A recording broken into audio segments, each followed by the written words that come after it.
builders. And while there are more principles we could talk about, 8 seemed enough.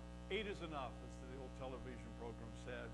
But we have used this as kind of our thesis the last few weeks. If you would say this part in the white bull print, if you would say that out loud with me, please. Let's read that together.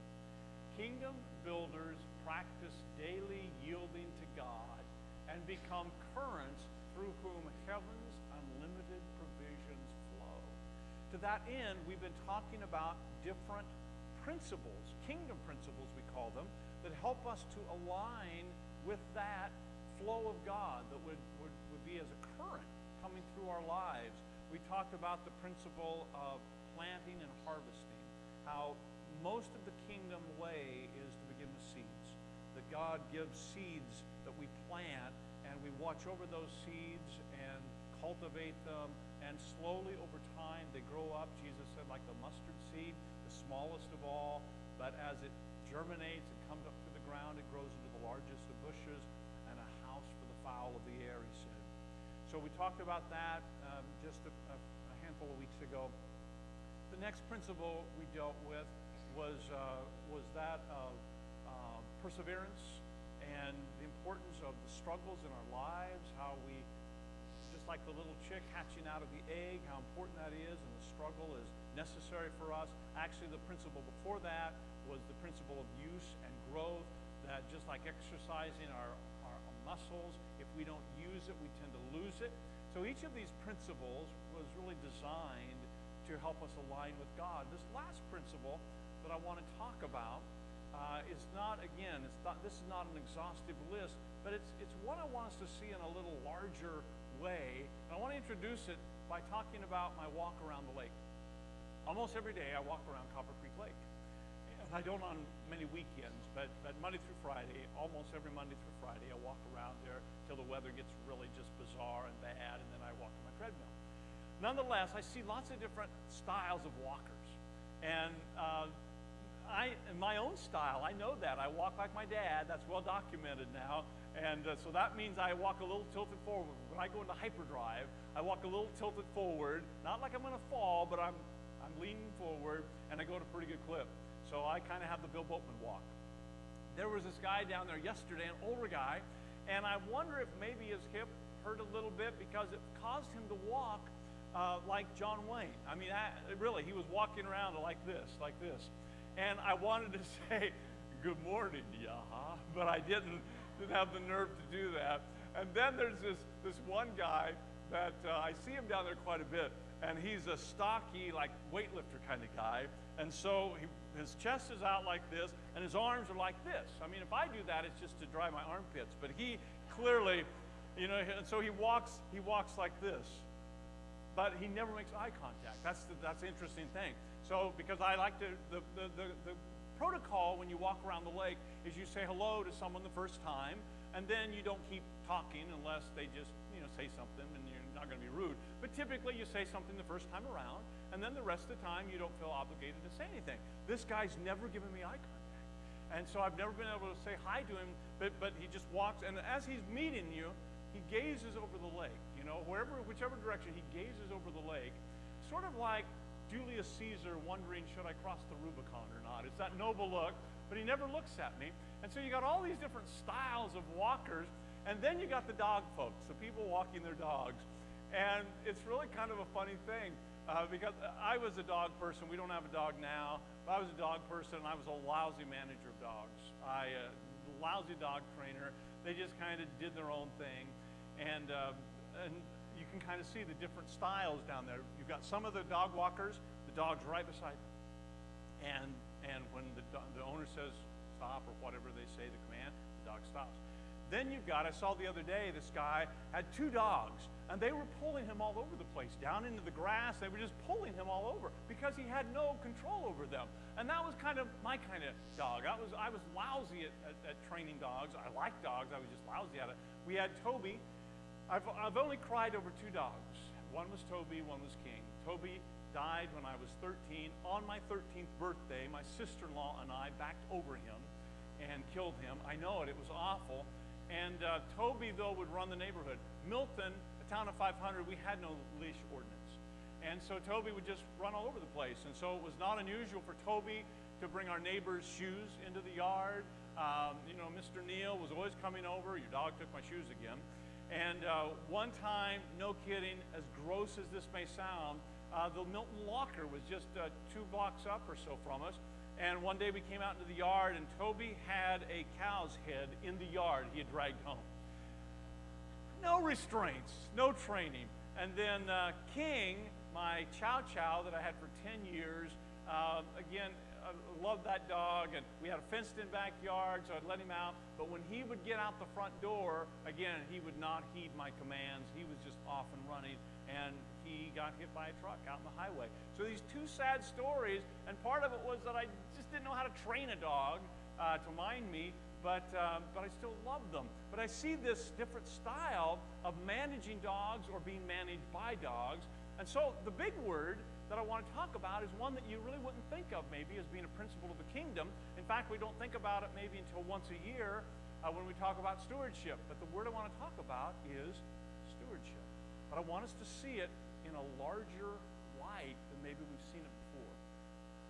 Stewardship means to manage or to have oversight of the resources God has given us. Think about that.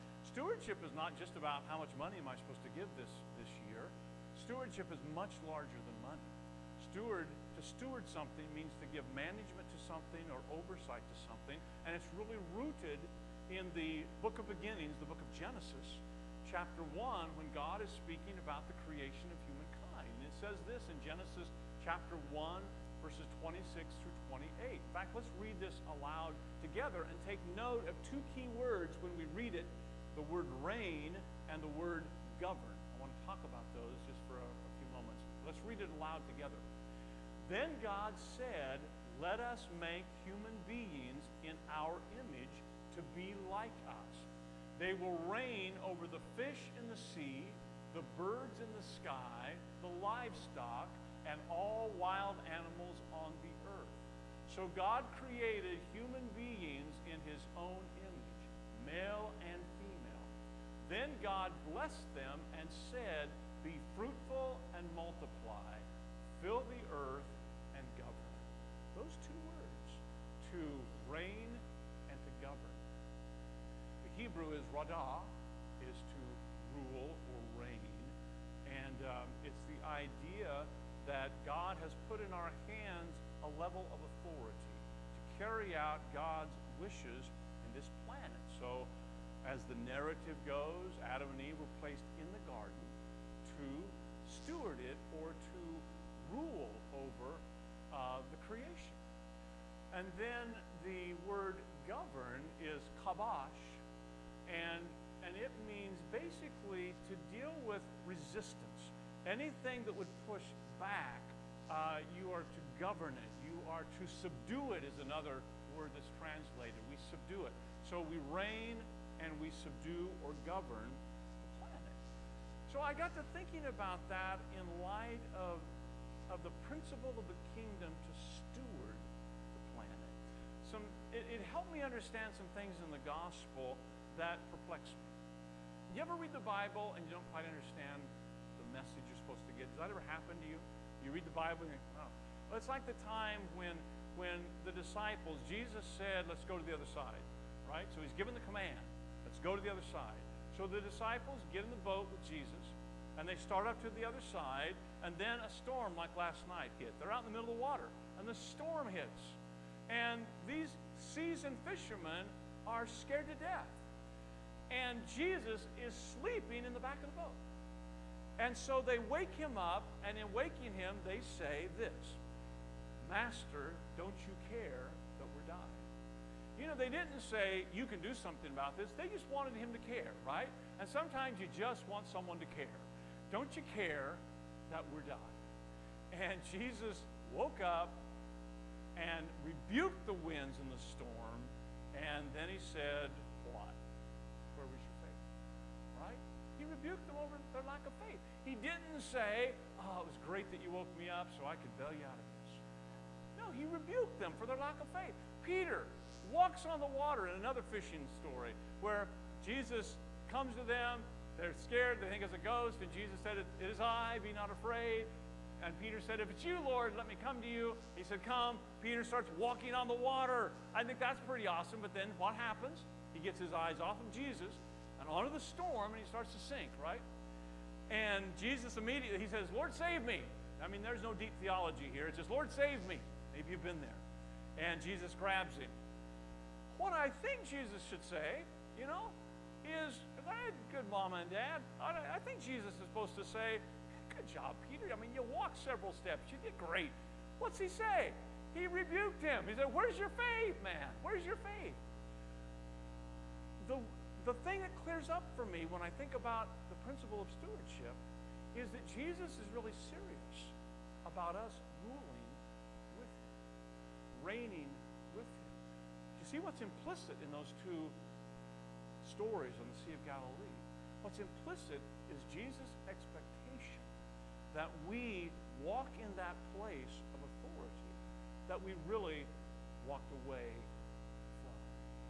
We know the story very well. Adam and Eve are created to reign and to govern, created them male and female, and they are to rule over that creation that God has made. And the serpent in this narrative, the serpent. Now, let me ask you this.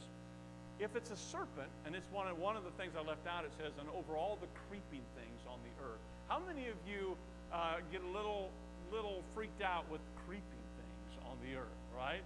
Especially in your house.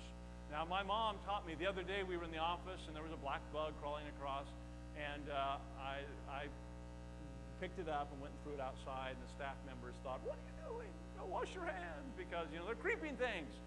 And I told them, I don't do that with everything. Like, spiders are hard to catch and throw out. So I employ what my mom used to do when you just couldn't catch them, and she would say, I'm sorry, you're out of your domain. Squish. I feel bad, but hey. So the creeping things. Well, let me ask you, wasn't the serpent under their domain? Wasn't the serpent one of those creeping things? Wasn't the serpent something they were to take authority over? For what happens? Maybe a different question. What was the expectation? I think what the expectation was is that you would say, when the serpent first raises a question, you would say something like, in the name of Yahweh, you need to leave the garden, right? But instead, like many of us, all of us, Eve began to entertain the question, because the serpent, the narrative says, was the most subtle of all creatures. So what happens is they end up sinning, being sucked into those arguments, and the separation takes place, what we call theologically the fall. What happens is, because Adam and Eve no longer stewarded, managed, ruled, reigned what was given to them, they started to become ruled or dominated by the creation itself. I want us to think about that in light of stewardship, and this is sort of my little sermon in a sentence in this next slide. What we don't steward enslaves us. What we don't steward enslaves us. Think about this. I want to just give you a few quick things. How about our time?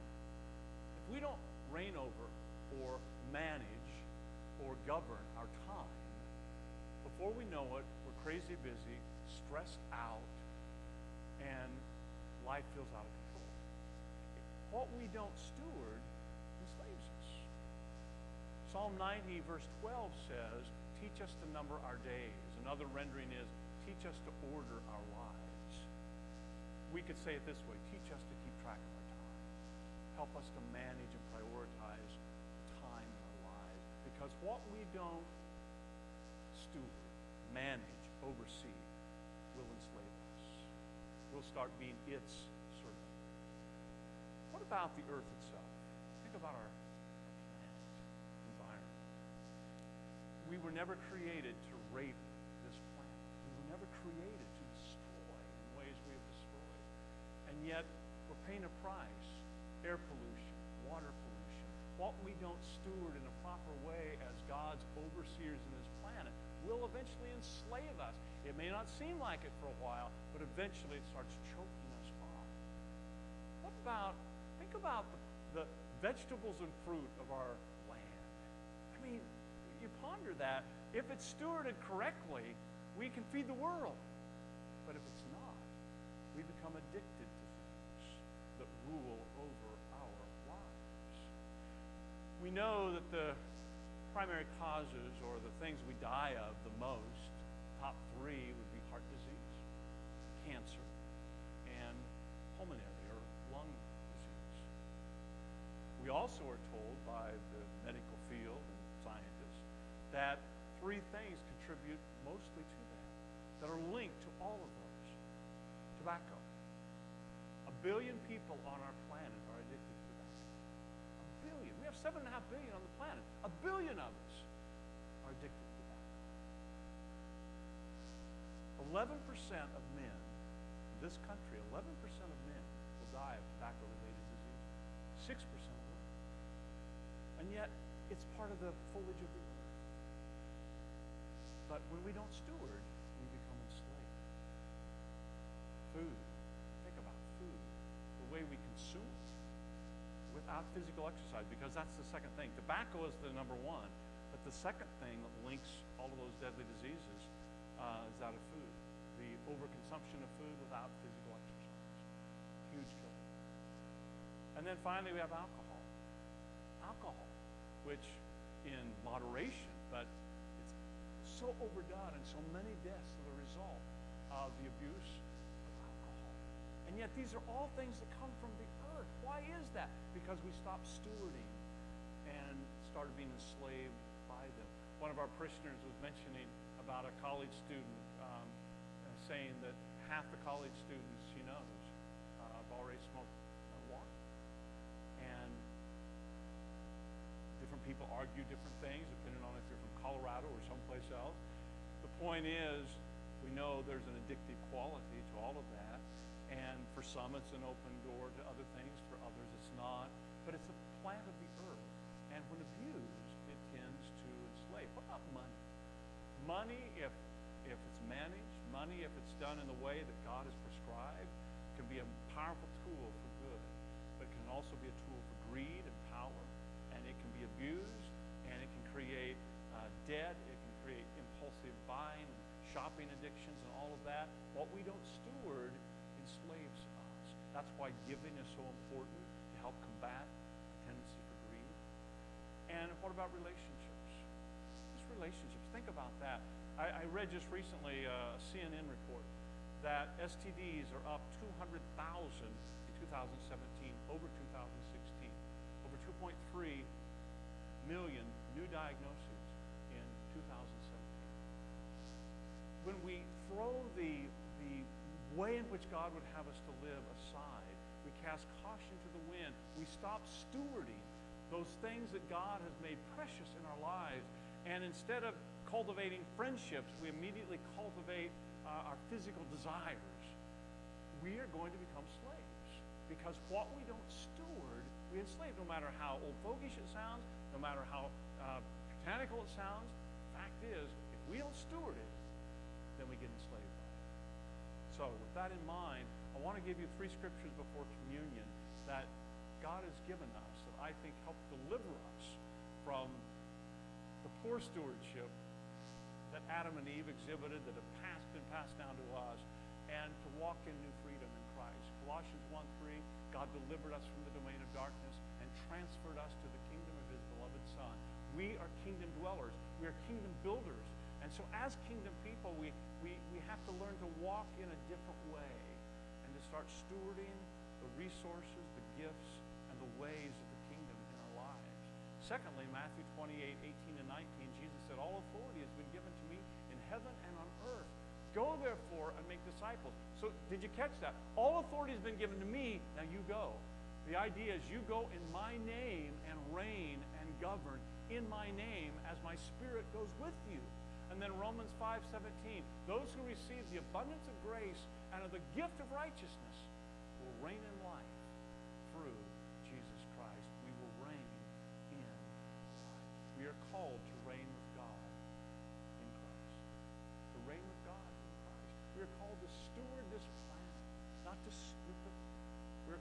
to steward our lives, from our money to our time to this earth to our energies to relationships, because what we don't steward will enslave us. And God has called us to reign with Him in Christ. Today we receive communion. I love communion Sundays. And Jesus invites us as fellow reigners with Him. We don't do it autonomously. We don't do it separate from Him, but He reigns through us. And we take the bread and we take the juice.